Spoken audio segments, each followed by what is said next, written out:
Hello, I'm Blake Tyner, and welcome to my new history blog.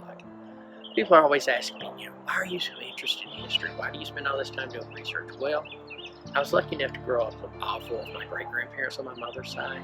So I was surrounded by these people born in the early 1900s, talking about their parents and grandparents in the late 1800s. And it just fueled my interest in that, not only just about my family, but the people around them, the people they interacted with, the communities that they lived in.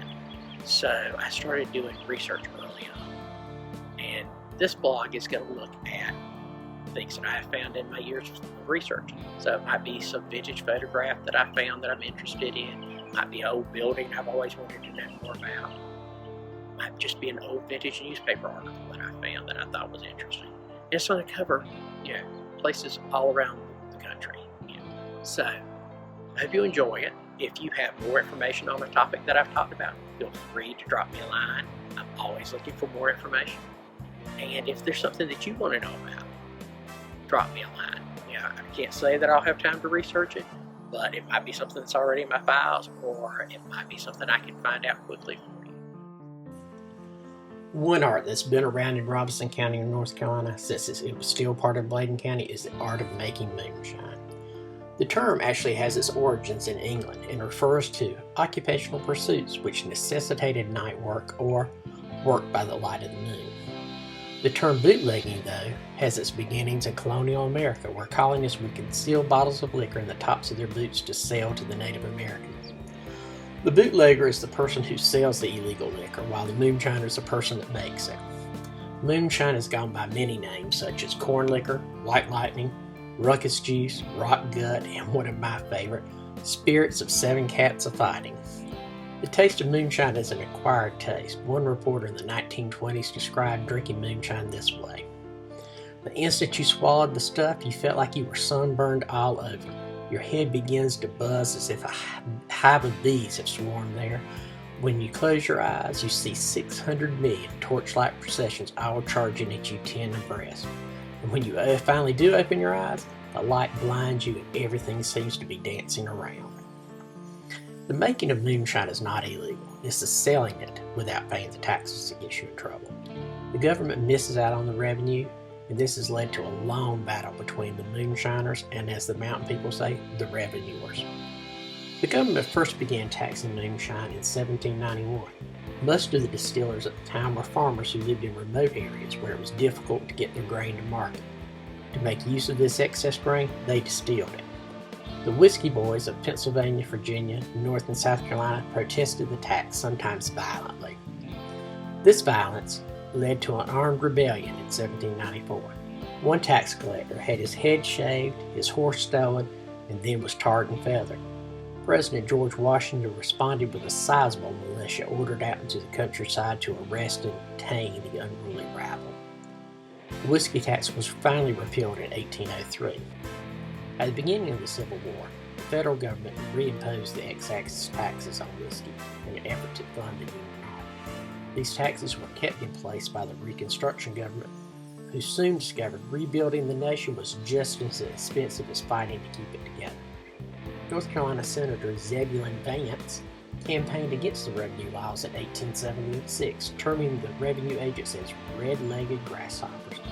Because of the revenuers, Vance complained, the time has come when an honest man can't take an honest drink without having a gang of revenue officers after him. The reason for the comparison to the tax collector to the red-legged grasshopper is that the grasshopper flies as part of a swarm, and when a swarm lands on a field of crops, it can decimate it in no time, leaving the farmer with nothing to harvest. In 1894, Congress increased the whiskey tax to $1.10 per gallon. They intended for this to increase their revenue, but in fact the opposite happened. More distillers found that the only way to make a profit was to sell illegally. The government estimated that between 5 and 10 million gallons of illegal liquor was produced and sold annually around 1896. In this area of North Carolina, we saw moonshining as a family tradition, a skill or trade passed on from father to son. By 1916, North Carolina was officially a dry state. This meant that moonshining and bootlegging was becoming a big business. The swamps of Robeson County served as a wonderful hiding place for steals. but they were also found in barns, chicken coops, and underground rooms like my great-grandfather Tyner's, farm out in Taylorsville, North Carolina. I have even heard a rumor that one still was on a raft so that it could be moved up and down the Lumber River to stay out of sight. One distiller that had Robeson County roots was my third great-grandfather, Alexander Sandy Tyner, son of Confederate soldier James Tyner and his wife Julianne Council. He operated 3 still locations, one at Pine Bridge on the Plank Road between Fayetteville and Charlotte, one on Drowning Creek between Orem and Fairbluff. This one was destroyed by the wives of Native Americans that operated the still for him, and his main one on the Silver Run Branch near Hoffman, North Carolina.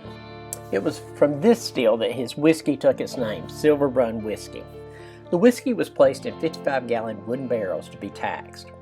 The large cork at the top was covered in wax and stamped with a revenuer's seal.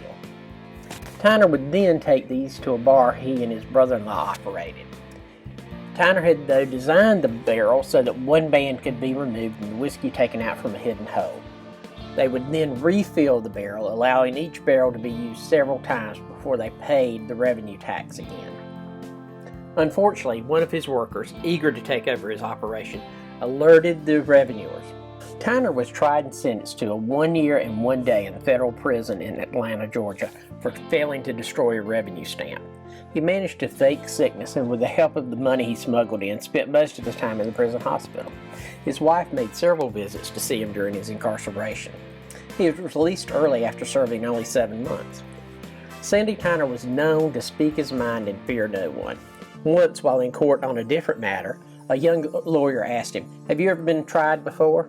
He replied, "Yes," and the lawyer said, "Well, tell the court what for." Tyner replied, "For slapping the hell out of a smart-aleck lawyer like you." Robeson County Sheriff Malcolm McLeod was known as the Still Buster. During his first 4 years in office, he busted over 2,900 stills, destroyed 6,800 gallons of liquor, and 690,000 gallons of mash. He also arrested 521 men in connection with the still operations. This collage of photographs appeared in the state magazine. I hope you've enjoyed this brief look at North Carolina moonshine. Please leave comments about the episode. Also, make sure that you check out my website at blaketyner.com. Also, like my Facebook page at Blake Tyner Historian.